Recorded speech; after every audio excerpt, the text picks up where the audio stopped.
जी, आपने एक बात और कही अभी मीडिया में बयान के दौरान कि अगर जेपीएससी से इन तमाम चीज़ें ठीक नहीं होती है तो उनको बम से उड़ा दिया जाना चाहिए। बिल्कुल उड़ा देना चाहिए, इसलिए उड़ा देना चाहिए क्योंकि भगत सिंह भी धमाका किया था। जब अति हो जाना चाहिए तो अति का अंत होना चाहिए। माने कि जो हरियाणा के स्टूडेंट का यहाँ रिजल्ट आया है उनके पास अवसर था कि वो अपना स्टेट का भी पीसीएस का एग्ज़ाम दें और झारखंड में भी पीसीएस का एग्ज़ाम दें, लेकिन वो अपना स्टेट को छोड़ दिया। एक सप्ताह बाद जो परीक्षा होना है और इतना अच्छा कौन सा वो आशीर्वाद प्राप्त कर लिया कि यहाँ का सीएनटी एक्ट हो, यहाँ के टुसू हो, सोहराई हो, सरूल को समझ लिया और झारखंड के बारे सब कुछ जान लिया। 418 वही लोग आ गया।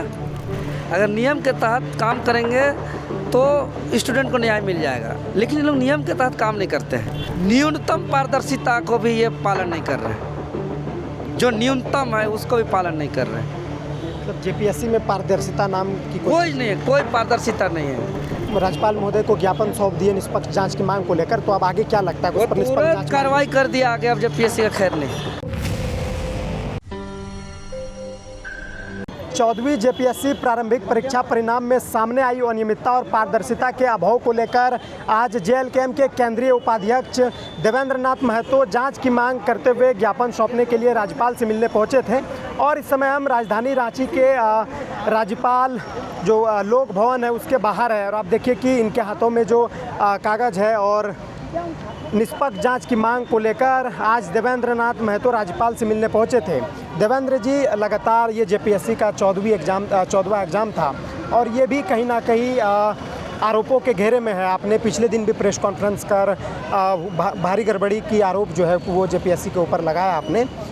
तो क्या लगता है, आप राज्यपाल से मिलने के लिए पहुंचे थे, क्या वार्ता हुई किन मांगों को लेकर? देखिए, सबसे पहली बात तो जो लाखों युवाओं का जो आज भविष्य के साथ खिलवाड़ किया जा रहा है यह दुर्भाग्य है। झारखंड राज्य में इसको चलने नहीं देंगे। तो महामहिम राज्यपाल जी के पास हमारा जाने का उद्देश्य था। जो 14वीं जेपीएससी पीटी परीक्षा फल जारी हुआ यह अजूबा है, यह स्वीकार नहीं होगा, यह राज्य में नहीं चलेगा। इसलिए नहीं चलेगा क्योंकि उसमें नियम का पालन नहीं किया गया है, कटअप नहीं है और मेंबर का हस्ताक्षर नहीं है, इसलिए नहीं चलेगा। 50 अनारक्षित सीट में आश्चर्यचकित 418 हरियाणा और यूपी से हैं।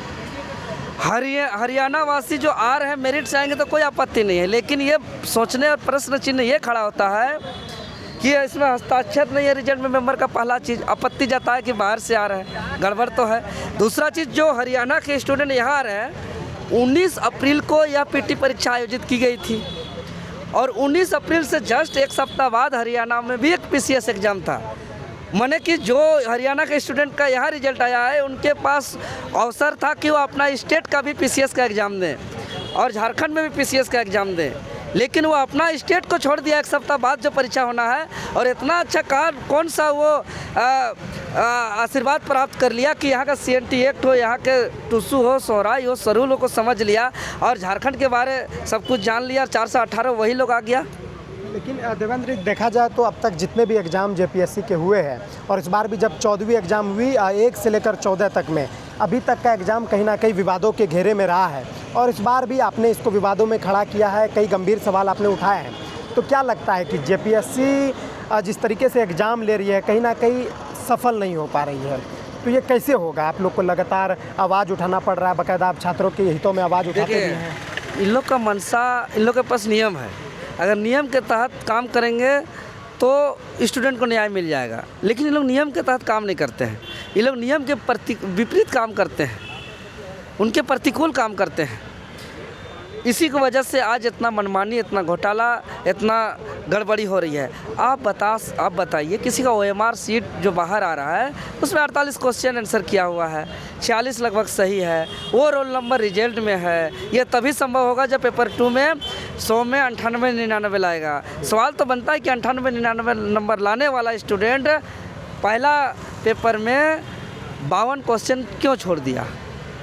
क्या आयोग के जमा करने के बाद वो ओएमआर को बाहर निकाला जा रहा है, बाहर कलर किया जा रहा है?